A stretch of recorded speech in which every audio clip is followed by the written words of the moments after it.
మనకు అసలే nail polish పిచ్చి ఎక్కువ. దానికి తోడు కోతి కొబ్బరి చిప్ప దొరికినట్టు ఈ స్టాంపర్ దొరికింది. బుర్ర ఒకటి ఉంది కదా, అందులో ఏవేవో ఐడియాస్ వస్తున్నాయి. నేను ఒక ఎక్స్పెరిమెంట్ చేద్దాం అనుకున్నాను.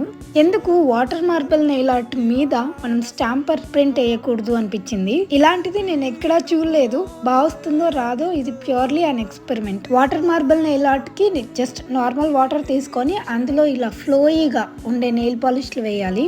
థిక్ నెయిల్ పాలిషెస్ పనికిరావు.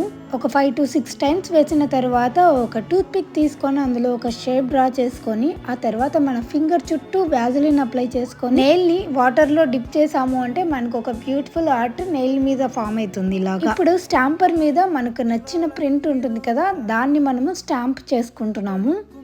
మంచిగా పాపప్ అయ్యే కలర్స్ కానీ ఎస్థెటిక్ గా ఉండాలి అంటే కలర్స్ చూస్ చేసుకోవడం వెరీ ఇంపార్టెంట్. ఇలా అనిపించింది మొత్తానికి. ఫైనల్ రిజల్ట్ ఎలా ఉందో మీరే చెప్పాలి మరి.